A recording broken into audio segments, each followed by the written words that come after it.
नमस्कार दोस्तों। यदि हम सही समय पर सही इरादे के साथ सही शब्दों का प्रयोग करते हैं तो यह हमें एक सफल व्यक्ति बनाता है। लेकिन अगर हम सही समय पर सही इरादे से सही शब्दों का इस्तेमाल नहीं करते हैं तो हमारा जीवन नरक से भी बदतर बन सकता है। तो आज हम आपको मौन अर्थात चुप रहने के ऊपर एक कहानी सुनाएंगे और यह कहानी आपके जीवन को बदलने वाली है, आपको मौन की शक्ति का एहसास करवाने वाली है। नेपाल में एक बहुत ही प्रसिद्ध बौद्ध भिक्षु रहा करते थे। उनका नाम था आनंद। आनंद अकेले रहते थे, जंगल के पास, दुनिया के शोर शराबे से दूर। आनंद एक बहुत ही बड़े ध्यानी और प्रबुद्ध व्यक्ति थे और इसी कारण से वह पूरे नेपाल में बहुत प्रसिद्ध भी थे। एक दिन एक राजकुमार आनंद के पास आया और बोला, प्रिय भिक्षु, मैं हमेशा थका हुआ, निराश और परेशान महसूस करता हूं। मेरा मन बहुत अशांत रहता है। हालांकि मेरे पास सब कुछ है, दौलत, शोहरत, सुख सुविधाएं जो हर व्यक्ति चाहता है या पाने की इच्छा करता है, लेकिन फिर भी मेरे अंदर इतनी अशांति और अस्वस्थता क्यों है? आनंद ने कहा, इस प्रश्न का उत्तर तुम जानते हो, बस तुमने कभी इसकी तलाश नहीं की।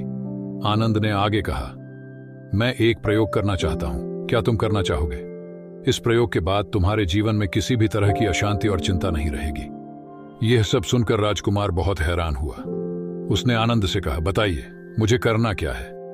अपने मन की शांति के लिए मैं कुछ भी करने को तैयार हूं। भिक्षु आनंद ने एकदम शांत स्वर में उत्तर दिया, अगले 10 दिनों तक तुम मेरे आश्रम में रहोगे और एक सामान्य व्यक्ति की तरह अपना जीवन व्यतीत करोगे और इन 10 दिनों तक तुम एकांत में अकेले मौन बैठे रहोगे।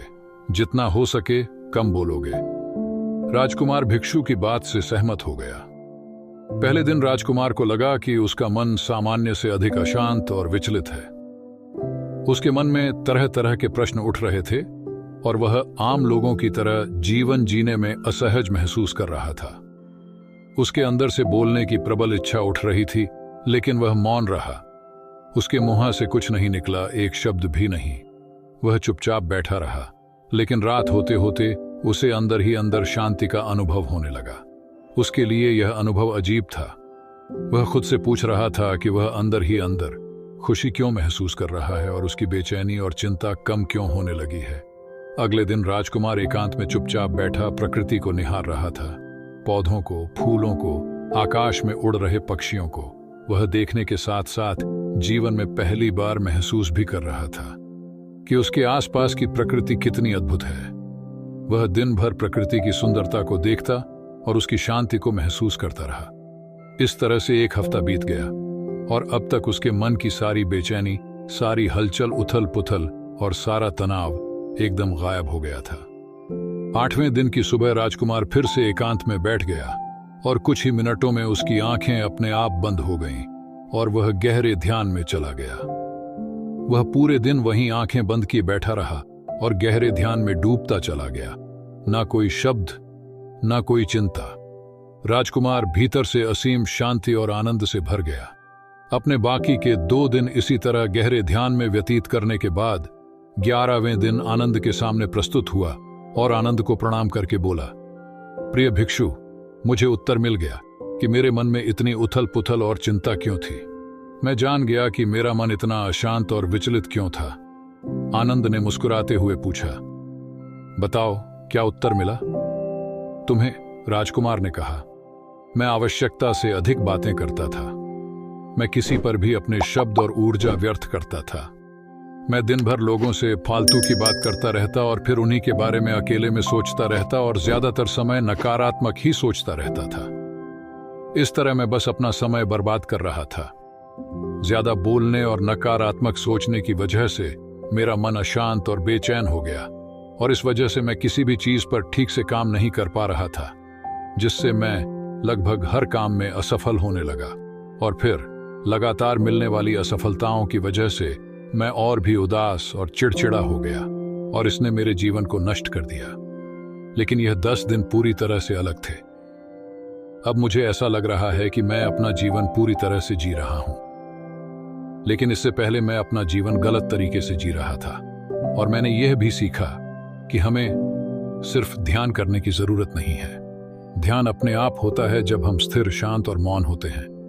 पिछले कुछ दिनों के दौरान मैंने जो पहली चीज सीखी वह यह है कि मनुष्य के जीवन की सबसे महत्वपूर्ण घटना स्वयं को जानना होता है। इसके बाद आनंद ने कहा, सिर्फ तुम ही नहीं, दुनिया में ज्यादातर लोग जरूरत से ज्यादा बोलते हैं। आज भी लोग ज्यादातर समय केवल एक दूसरे को नीचा दिखाने के लिए ही बोलते हैं। कुछ लोग ना चाहते हुए भी यह सब करते हैं और अपना जीवन बर्बाद कर लेते हैं। आनंद ने राजकुमार को मौन का महत्व समझाते हुए कहा। एक बार गौतम बुद्ध से उनके शिष्यों ने पूछा, प्रिय बुद्ध, आप ज्यादातर समय चुप क्यों रहते हैं? बुद्ध ने कहा, क्योंकि मौन में मैं अपने भीतर अनंत शांति की गहराइयों में होता हूं। मौन अपने भीतर उतरने की पहली सीढ़ी है। मौन के बिना स्वयं को जानना असंभव है। स्वयं को जानने और समझने का पहला नियम है कि मौन हो जाओ।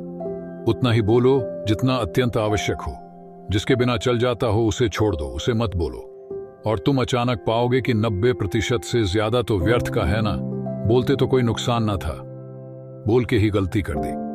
दुनिया की 90% मुसीबतें कम हो जाएं अगर लोग थोड़ा चुप रहे। झगड़े फसाद कम हो जाएं, उपद्रव कम हो जाएं, अदालतें कम हो जाएं। अगर लोग थोड़ा चुप रहना सीख लें, संसार की बहुत सारी समस्याएं, बहुत सारा उपद्रव सिर्फ बोलने से पैदा होते हैं। सारी बात मौन सीखने की है। जब तुम मौन हो तब तुम एकांत में अकेले हो गए, भरे बाजार में भीड़ में खड़े हो, फिर भी हिमालय के शिखर में पहुंच गए हो। जिसने मौन की कला जान ली वह भीड़ में भी अकेले होने की कला जान लेता है। वह अपने भीतर ही डुबकी लगाने लगता है। एकांत में तो आदमी स्वर्ग में है। दूसरे की उपस्थिति ही बेचैनी पैदा करती है। पहले तो मौन को साधो। अपनी ऊर्जा को मौन में उतरने दो, गहराने दो मौन को, और उस स्थिति में पहुंचो कि बोलते ही लगे कि गलती हो गई।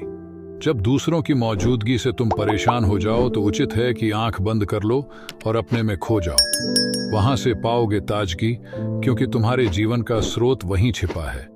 वह किसी दूसरे में नहीं, तुम्हारे भीतर है। तुम्हारी जड़ें तुम्हारे भीतर हैं। आखिर कौन तुम्हें तुम्हारे भीतर लेकर जाएगा? कोई नहीं। तुम्हें स्वयं ही अपने भीतर उतरना पड़ेगा। इसीलिए अपने भीतर जाओ। वहीं परम राज्य है। जीवन का वही स्रोत है।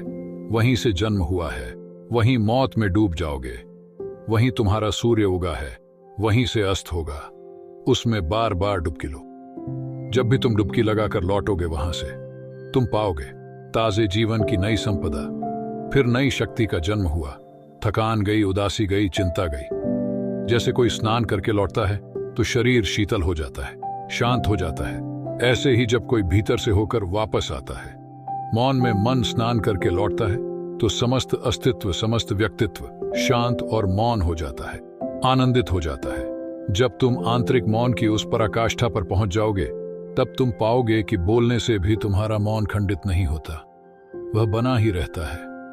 उसकी एक अंतर्धारा लगातार तुम्हारे भीतर बहती रहती है। तुम बोलते तो हो लेकिन अपने से छूटते नहीं। तुम शब्द का उपयोग भी करते हो लेकिन तुम्हारे मौन को खंडित नहीं कर पाते। एक बार गहरे मौन में स्थिर हो जाओ, फिर तुम्हारी वाणी में भी सुगंध आ जाएगी। फिर तुम्हारी वाणी में भी एक विशालता आ जाएगी। तुम्हारा बोलना संगीतपूर्ण होगा। तुम्हारा बोलना सत्य होगा। तुम बोलोगे तो दूसरों पर भी शीतलता छा जाएगी। जैसे ही तुम अंदर से चुप होते हो तुम इतने शक्तिशाली होने लगते हो कि समाज की निर्भरता तुम छोड़ने लगते हो और तुम्हारे जीवन में एक मस्ती आती है जो केवल दीवानों के जीवन में होती है। तुम्हारे चेहरे पर एक नई रौनक आ जाती है। तुम्हारी आंखें किसी और ही ओज से भर जाती हैं और तुम अनंत शांति के समुद्र में डूबने लगते हो। इतना कहकर भिक्षु ने अपनी बात खत्म की और वह मौन में चले गए। राजकुमार उनका धन्यवाद कर अपने महल वापस चला गया। दोस्तों, आपने भी अनुभव किया होगा कि बहुत ज्यादा बात करने से दिमाग अशांत हो जाता है, जिससे हम अपने दिमाग पर नियंत्रण खो देते हैं और साथ ही अपना ध्यान भी खो देते हैं। जो लोग बहुत ज्यादा बोलते हैं उनके पास किसी एक काम पर ध्यान केंद्रित करने की काबिलियत नहीं होती। वह अपने किसी भी लक्ष्य पर पूरी तरह से केंद्रित नहीं हो पाते, और अगर हम केंद्रित नहीं हैं तो जीवन की सच्चाई को समझ नहीं पाएंगे और ना ही कभी मनचाही सफलता हासिल कर पाएंगे। इसके अलावा भी आपने देखा होगा कि जो लोग अधिक बोलते हैं वह अक्सर लोगों के बीच हंसी का पात्र बन जाते हैं। जो लोग कम बोलते हैं और अपनी बात पर कायम रहते हैं उन्हें लोगों से सम्मान मिलता है, लोग उनकी बातों को सुनते हैं और उन पर भरोसा भी करते हैं। जो लोग जरूरत से अधिक बोलते हैं और अपने विचारों के बारे में पक्के नहीं होते, उनका दिमाग अस्थिर और विचलित रहता है, शोर से भरा रहता है, और एक अशांत दिमाग वाला व्यक्ति जीवन में किसी भी चीज में सफल नहीं हो पाता, क्योंकि वह किसी भी काम में फोकस नहीं कर पाता। यदि किसी व्यक्ति को यह पता है कि उसे कब, कहां और क्या बोलना है, तो वह व्यक्ति सच में बहुत बुद्धिमान है। ऐसा व्यक्ति जहां भी जाता है, उसका व्यक्तित्व आकर्षण का केंद्र बन जाता है और वह जो कुछ भी करता है उसमें सफल होता है। अगर हम किसी महान और सफल व्यक्ति के व्यक्तित्व को गहराई से देखें तो पाएंगे कि वह कम बोलते हैं और कम से कम शब्दों में अपनी बात खत्म कर देते हैं। वह बोलने से पहले वह चीजों और जिसके बारे में उसे बोलना है उनके बारे में गहराई से सोचते हैं। लेकिन जो लोग बहुत ज्यादा बोलते हैं, बहुत बार वह झूठ भी बोलते हैं और अपनी बातों से दूसरों के मन और विचारों पर कचरा डालते रहते हैं। वह ज्यादातर समय दूसरों की बुराई करते रहते हैं, इसीलिए उनके अपने भी उनसे नफरत करने लगते हैं और उनसे बचने की कोशिश करते हैं। हमारे भारतीय उपनिषदों में कहा गया है कि हमारे शब्द वास्तविक ब्रह्म शक्ति है। मौन से धैर्य आता है, धैर्य से ध्यान, और ध्यान से हम अपने जीवन के बारे में जागरूक हो जाते हैं। इसीलिए अगर हम ज्यादा बात करते हैं तो हम मौन को खो देते हैं, जो मन की शांति का पहला स्तंभ है। दोस्तों, आज से हम भी मौन का अभ्यास करते हैं। आज से हम भी वही बोलेंगे जो जरूरी है, और हम कोशिश करेंगे कि कम से कम शब्दों में अपनी बात खत्म करें। हो सके तो कोशिश करेंगे कि रोज कम से कम 30 मिनट एकांत में चुपचाप बैठें। मुझे पूरा विश्वास है कि इससे हम सबके अंदर एक सकारात्मक बदलाव जरूर आएगा। इसी के साथ इस वीडियो को खत्म करते हैं। मुझे उम्मीद है कि आपको इस वीडियो से काफी कुछ सीखने को मिला होगा। जाने से पहले एक बार फिर याद दिला दूं, चैनल पर यदि आप नए हो तो चैनल को सब्सक्राइब जरूर कर लेना। तो दोस्तों, मिलते हैं एक और नई कहानी में एक नए मैसेज के साथ। धन्यवाद। नमो बुद्धाय।